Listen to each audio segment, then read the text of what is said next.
I've heard this advice a lot with making engaging and memorable puzzles for the players. Present a puzzle with no planned way of resolving it and using whatever the players come up with as the correct answer.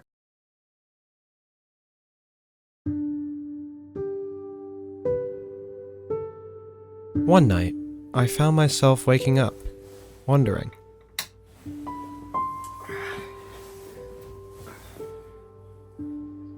how do we think? Why do we think on a level that most animals don't? If 1,000 years from now, a race beyond the capacity of our own found our artifacts, what would they think of us? And then I got the idea for this video.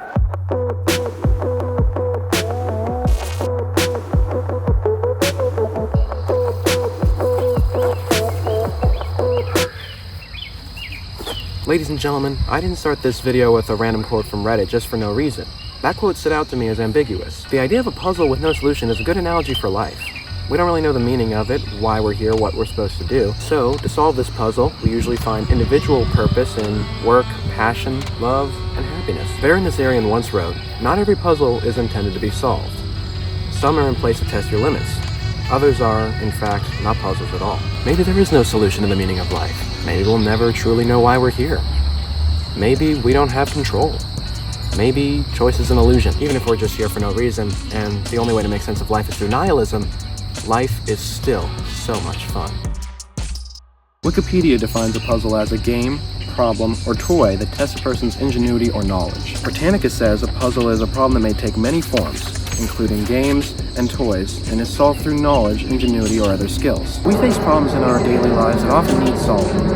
Sometimes these are welcome challenges, and other times these are tedious tasks that we'd rather put off entirely. That dichotomy is part of the human condition. Even though puzzles are not always convenient or easy, they are often beneficial to the productivity of your brain.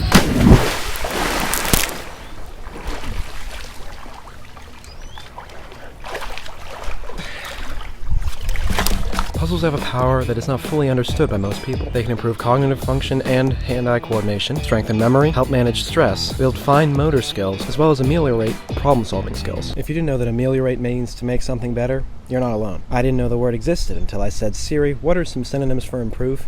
while making this video. I do that sometimes. This video is one of those videos for me where I want to fully understand the subject so you can fully understand the subject. Maybe I should be a teacher someday. In the combined 8 years I've been doing YouTube, there have been a lot of challenges. Points in my journey where I didn't have the solution to a problem because I'd never faced it before. But for me, that wasn't deterring. It was motivating. For example, I went from editing on an emulated Android app on my computer to Premiere Pro in 2021. It wasn't easy, but the challenge made me want to work towards competency. Now, with 3 years of editing under my belt, I can say with almost 100% certainty that I am proficient in Premiere Pro. I'm still not done learning though. Another example is my recording gear. I started with a laptop webcam, which was not that good, and a crappy headset mic. Then I moved to a desk mic, and now my setup is, put simply, complicated. Simply complicated? I'm such an oxymoron. I like to challenge myself because honestly, my life is really, really good. Sometimes I think it's too good. The puzzles of life and YouTube combined keep me humble and keep me thinking, even if I don't know if I want to. Despite the fact that your brain makes up less than 5% of your total body mass, it uses nearly 4 times that amount in energy. The cells of your brain, known as neurons, are constantly working in order to carry out the hundreds of functions that your body performs consciously and subconsciously. Neurons connect at synapses, which are basically like bird nests for your brain. Even if you don't feel it, your brain is almost always working in the background. And that isn't always easy for the pink squishy organ that's inside your cranium. Now that I think about it, brains are more closely related to muscles because, like muscles, your brain uses glucose. The neurons in your brain need and use glucose for energy. Every time you think harder, a protein produced in your brain called GLUT4 goes to the edge of the nerve cell membrane to catch more glucose to carry out that thought. Neurons fire electrical signals down the cell membrane, which is then converted into neurotransmitters, allowing your neurons to communicate with each other. The cool part is that your nerve cells basically yeet that neurotransmitter across something called the synapse gap. So your brain is basically playing catch with itself every time you think. Just talking about thinking takes a lot of thinking. I have a script here, And first of all, it printed this way for some reason, but second, I can't really communicate this idea with the same ease that I can with some of my other topics because I don't really know as much about it. So everything that I've talked about in this video is going to be linked in the description because I have paraphrased a lot and I also have gotten direct quotations from places. Ladies and gentlemen, I should probably say now that this is going to be my last video before I go across the ocean to another country. I'm going to Europe and it's only going to be for 11 days, but that's still a lot of time. And I am going to vlog the experience on the second channel where I actually posted a video before this, but I'm not going to really be making any main channel videos for a while because I'm going to be recuperating from that, celebrating my birthday, and doing some other stuff over the summer. My gaming channel hasn't really had anything on there yet because the video I actually want to make is going to take months if I want to get through all the footage, but I hope that I can get that out before I go back to school. You don't have to subscribe to all those channels right now, but I would definitely recommend it because I'll probably post content on there when I don't post it here because my perfectionism is going to get the better of me and I won't post as much on here because I'll be spending more time on this kind of content. So without further ado, back to the video. For most of us, thinking is at least somewhat unpleasant. I think Derek from Veritasium puts the idea of thinking into a very easy and digestible euphemism. When you aren't focused, you can often feel lethargic when asked to think. But as I said in my video about boredom, thinking more often than not leads to an increase in productivity. But that idea can be a double-edged sword. If you think too much, you may feel overwhelmed or exhausted. Since your brain is an organ, you actively use energy to operate it. The key to balancing this is finding a middle ground where you aren't thinking too much or too little, observing but not over-fixating, mental intake without indigestion. 221. Whether you realize it or not, you are thinking right now. Unless you're dead, and if that's the case, I'm sorry for your loss. Look at this clip from the Veritasium video I had playing in the background. What does this say? Did you notice that the H in the and the A in cat are actually the same symbol? But you had no trouble reading it because Gunn made the correct automatic assumption. Isn't it crazy that we can just look at something and interpret what it is and what it means? I find that incredibly fascinating. To find that fascinating, I had to think about it.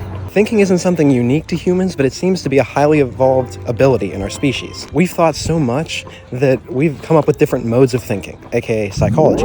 There are few, if any, other examples of animals that have reached such high levels of thinking. But what about AI?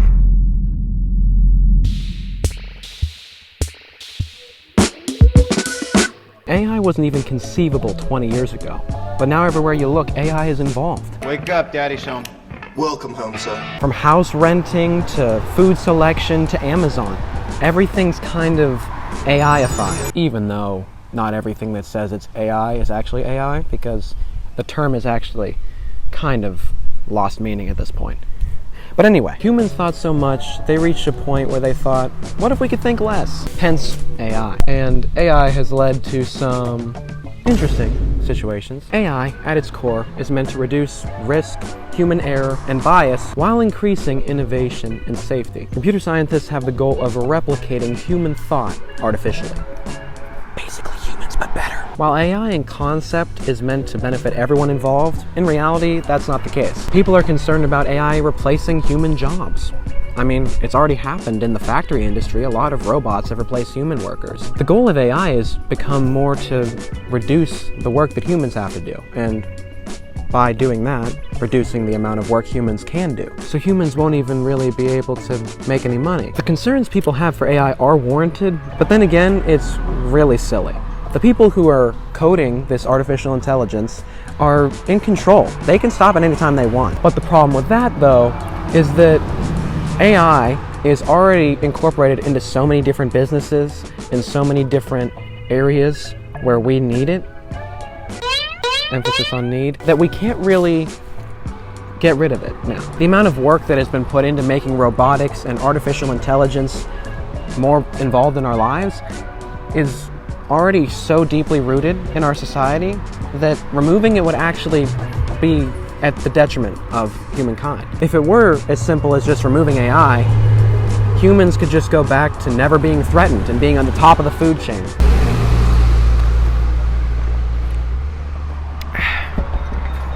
Stay hydrated. The reality is, artificial intelligence and general intelligence and all the other intelligences have allowed us to make things with more efficiency and with less time. Many people don't think we're too far away from a world where AIs like Jarvis are in charge of our lives. The whole point of me bringing up this AI stuff is to ask a question.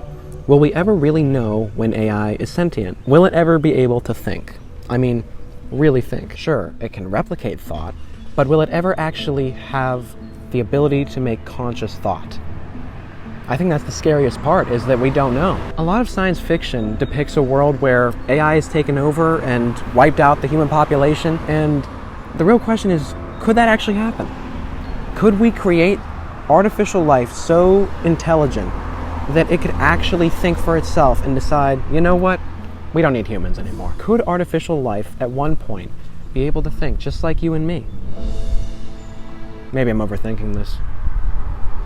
What else is new? This video is less about puzzles and more about how and why we think. I find it particularly interesting that a couple neurons firing in my skull can simulate millions of different thoughts. We know so much, and yet we also know so little. Funny how that works, isn't it? There's no one way to use the time that we have. We discover new ways every day. The one thing that we can all agree on is that our time is limited. Those who have the perspective and the understanding know that we shouldn't waste a second. We all face puzzles in our lives, but by far the biggest is life itself. And if life is a puzzle, then we're all dissectologists. That means pro puzzle solver.